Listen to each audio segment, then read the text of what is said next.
अगर आप अपने वर्डप्रेस वेबसाइट के सभी डाटा को लाइक फोटो, इमेजेस वगैरह जो भी है उसे एक साथ एक्सपोर्ट करना चाहते हैं तो कैसे आप उसे एक्सपोर्ट कर सकते हैं, वो भी विदाउट ए प्लगइन की मदद से। और एक्सपोर्ट करने के बाद कैसे उसे इंपोर्ट किया जाता है इसके बारे में इस वीडियो में हम बात करने वाले हैं। तो आप भी जानना चाहते हैं तो वीडियो में बने रहिएगा। चलिए हम शुरू करते हैं। वर्डप्रेस वेबसाइट में जाने के बाद आपको नीचे यहाँ टूल के ऑप्शन में आना है। यहाँ पे आपको एक्सपोर्ट का ऑप्शन मिल रहा है, इस पर क्लिक करना होगा।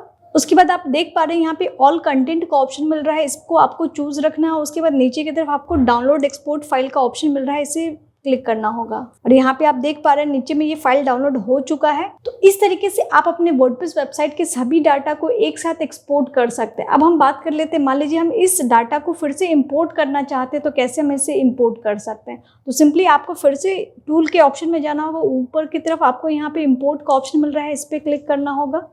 और फिर यहाँ पे आपको बहुत सारा प्लगइन शो कर रहा है, यहाँ पे वर्डप्रेस प्लगइन शो कर रहा है, इसको आपको इंस्टॉल करना होगा। इसको इंस्टॉल करने के बाद आपको रन इंपोर्ट पे क्लिक करना होगा। तो इंपोर्ट का जो भी पेज होगा वो ओपन हो जाएगा। तो यहाँ पे आपको काम करना है, जो फाइल आपने डाउनलोड किया है, एक्सपोर्ट किया है, उसे आपको यहाँ पे चूज कर लेना होगा, ठीक है। और चूज करने के बाद अपलोड फाइल एंड इंपोर्ट पे आपको क्लिक करना होगा।